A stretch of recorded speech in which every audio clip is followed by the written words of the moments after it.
The simplest answer to a question is often the best, but in this class we need to talk about both simple and complex endocrine loops.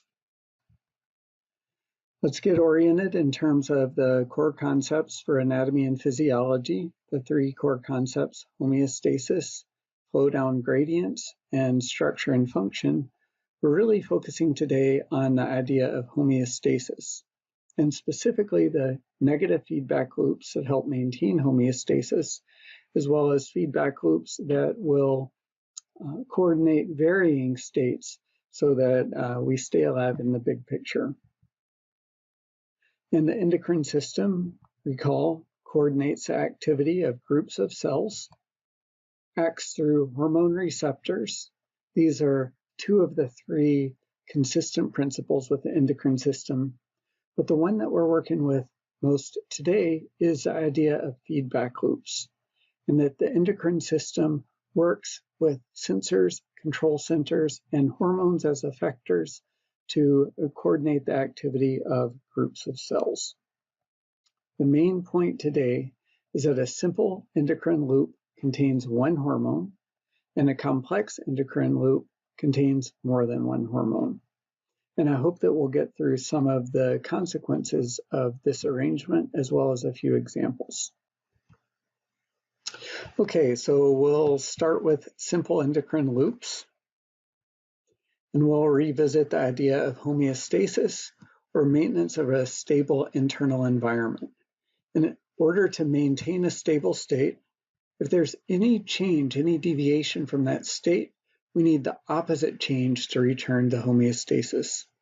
So we'll be using the example of blood sugar a lot today. If blood sugar increases above its normal range, then we need a decrease in blood sugar to get back to the normal range. And if blood sugar drops, then we would require an increase. In order to do that, we need some effector tissue to help facilitate that change. In the case of blood sugar, we're going to need muscle, liver, and fat to take in the sugar so that it's removed from the blood. The hormone is the signal to the effector tissue that directs that change. So the release of the hormone has to be coordinated, and it's coordinated by a sensor and control center. Now notice in this feedback loop that the sensor responds directly to the change, to whatever the variable is. We'll get back to that in just a moment.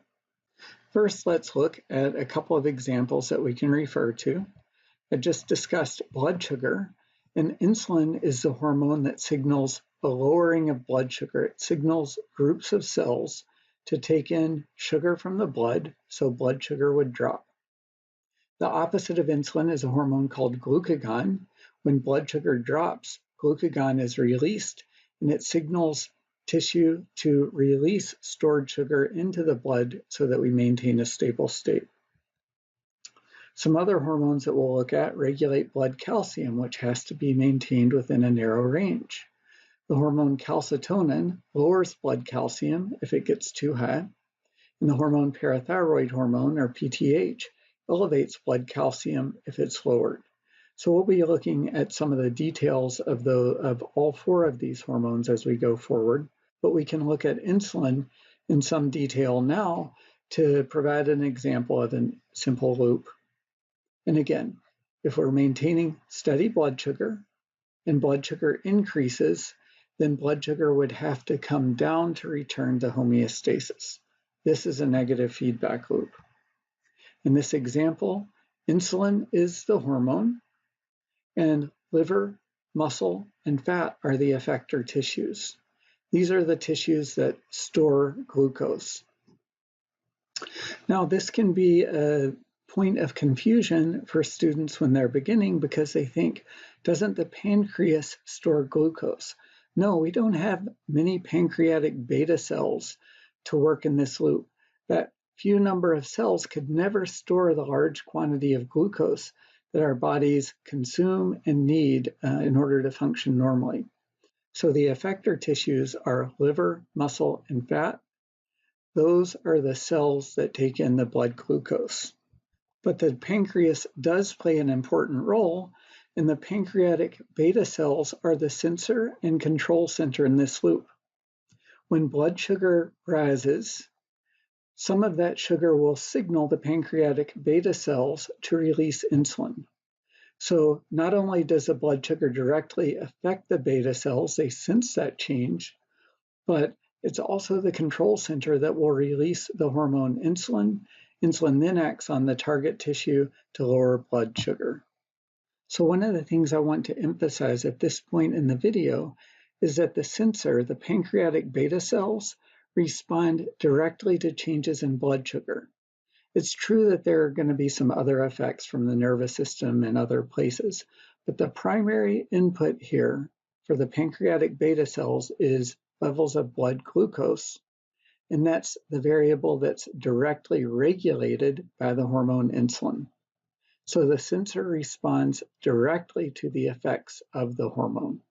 In a simple endocrine loop, the sensor responds directly to the effects of that hormone, and there's typically a single set point because any deviation from that set point will alert the sensor to correct that change. There's not much variation. Well, where do we see some variability, or what would be the difference here? Let's move on to complex endocrine loops. These loops contain more than one hormone, and they're going to involve multiple sensors that respond to multiple stimuli. And each hormone in the loop, or each effect of a hormone in a loop, is going to affect all the other components. Examples of complex endocrine loops include the loops that control the release of cortisol, thyroid hormone, growth hormone, hormones of the reproductive system, and a number more. I think the easiest way to go about this description is to start with an example, and we can use cortisol. Cortisol is a stress hormone. It's a hormone that's released from the adrenal cortex and has effects like suppressing the immune system or preparing our body to expend energy. It's involved in sleep and wakefulness and a variety of other factors. So there are a variety of inputs that can stimulate the release of cortisol. It might be emotional stress, a fight with your boss or significant others. It can be some sort of physical stress, environmental stress, so many different inputs that would stimulate a stress response. The sensor in this case is the hypothalamus, or portions of our brain that talk with the hypothalamus. They'll stimulate the hypothalamus to release a hormone called CRH, or corticotropin-releasing hormone. That hormone travels to the anterior pituitary gland to stimulate the release of a second hormone, ACTH, or adrenal corticotropic hormone. And that hormone will travel in the bloodstream to the adrenal gland, where it will stimulate cells in the adrenal cortex to release cortisol, which will travel through the bloodstream to affect cells with a receptor for cortisol. Now, in this loop, we have negative feedback. So when cortisol levels are high, they will inhibit the anterior pituitary gland from releasing ACTH. So ACTH will be stimulated by CRH and inhibited by levels of cortisol. What does that mean? Well, it means if cortisol levels are high, you would expect ACTH levels to be low. And they would be, except in times of extreme stress, when we have other types of stress that are working on the hypothalamus to accelerate production of CRH. So the anterior pituitary gland is getting conflicting signals, one to go, one to stop. CRH says go, release ACTH, and cortisol says stop, release less ACTH. And the balance between those two signals will affect how much ACTH is in the blood and how much cortisol is released. But there are a lot of other negative feedback loops that are at work here, from the effects of cortisol throughout the body to many, many other inputs in the brain. So in a complex endocrine loop, there are a variety of sensors, And at each level, each of these sensors may respond to a number of different inputs. So the release of a single hormone might continue at a high level, even though the effects of that hormone are pronounced. We can contrast that with a simple endocrine reflex. Now let's look at a graph of cortisol throughout the day. It turns out that cortisol levels naturally fluctuate throughout the day. They help coordinate a sleep-wake cycle as well as other metabolic events that are important as our bodies change throughout the day. So light may affect the secretion of cortisol as well as a variety of other factors, and we depend upon a complex endocrine loop to help maintain the natural varying levels of this particular hormone. We can then summarize what we've discussed today. I've talked about simple endocrine loops that consist of a single hormone, and in those loops, the sensor in the feedback loop responds directly to the effect of the hormone. Now, because the sensors respond to the effect of the hormone, these loops maintain a fixed set point or a fixed range in a variable system. So as soon as there's a deviation from that set point, the sensor responds to that to affect the release of the hormone in that simple endocrine loop. We'll contrast that now with complex endocrine loops that consist of more than one hormone and have more than one sensor. So there are multiple sensors that are responding to a variety of inputs.